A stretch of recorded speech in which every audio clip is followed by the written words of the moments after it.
Welcome to today's explainer. We're jumping right into a classic head-to-head matchup between two absolute heavyweights in computer science algorithms. If you're looking to master data structures and seriously level up your algorithmic efficiency, you are in the exact right place. Today, we're putting depth-first search and breadth-first search right into the ring to see exactly how they tick. Let's get into it. Okay, let's dive into this. It all starts with a fundamental problem that literally every single developer faces at some point. Imagine you have a massive data tree and you need to find a specific node, or maybe map out the entire structure efficiently. You obviously can't just guess your way through millions of connections, right? You need a system, a structured, reliable search algorithm to navigate those branches without getting totally lost in the data. Section 1. Traversing the data tree. The fundamentals of search. So, to solve this navigation problem, we basically have two primary strategies. These are our contenders for today's matchup: depth-first search, which you're almost always going to hear called DFS, and breadth-first search, or BFS. Now, both of these have the exact same end goal, to fully traverse the tree. But the actual mechanics of how they pull it off, they literally couldn't be more different. Section 2. Depth versus breadth. Different philosophies. And this brilliantly illustrates the split.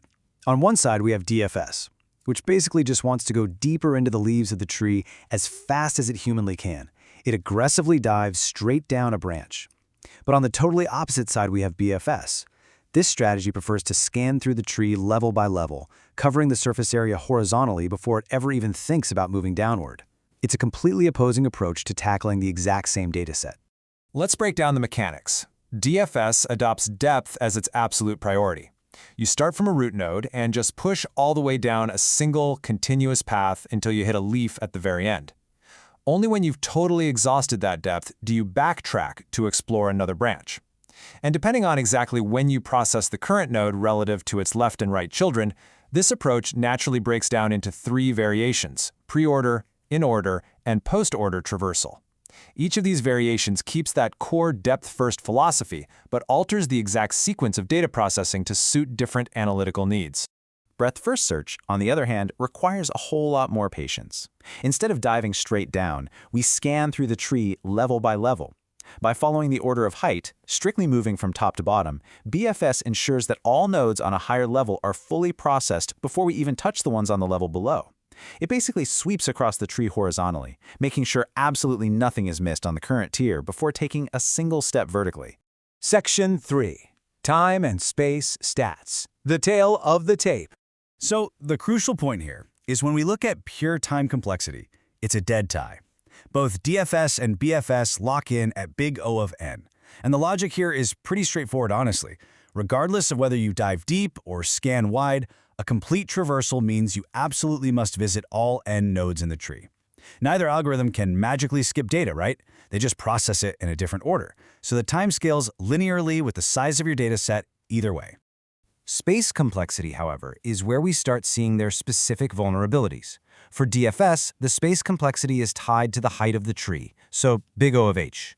For BFS, it scales with the tree's diameter, big O of d. But they both carry a worst-case scenario that forces them into a big O of n space complexity, and this is triggered by entirely different tree shapes. DFS hits its worst-case bottleneck with a skewed tree, which is essentially a data structure that forms one long, deep line. Conversely, BFS hits its absolute limit with a complete tree, a perfectly balanced tree that gets massively wide at its lowest levels. Section 4. Stacks versus queues. Their signature moves. Let's move to how this builds out practically. The standard implementation for breadth-first search relies heavily on a queue data structure. It's really just 3 steps. You start by pushing the root into the queue, and then you enter a cycle. You pop a node from the left, the front of the line, and then push its left child, then its right child to the back of the queue. This specific first-in, first-out mechanism is exactly what forces that patient level-by-level scanning behavior we talked about. By queuing up the children behind the current levels nodes, you guarantee horizontal processing. Now, directly contrasting that, DFS operates using a stack. Instead of processing the oldest items first, it uses a last-in, first-out approach. Symmetrical 3 steps here. You push the root into the stack, and then pop a node right off the top, the right side. When you add its children, you push the right child into the stack, and then push the left child on top of it. Because you're constantly popping whatever was just added to the very top of the stack, the algorithm aggressively drives straight down that leftmost branch to the leaves before it ever looks back. Section 5. Picking the winning strategy. The final verdict.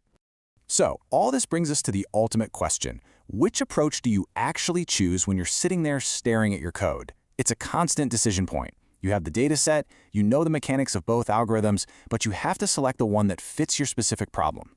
Now, what's really interesting about this is that you pick based on what feels natural for the problem's architecture.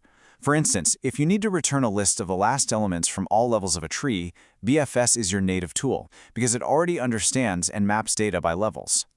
On the other hand, if you're tasked with calculating the number of permutations or combinations within a dataset, DFS is the absolute clear choice. Its depth-first pathfinding naturally mimics the exact way we trace out distinct combinations. And just like that, we come to the end of our matchup. The choice is really yours.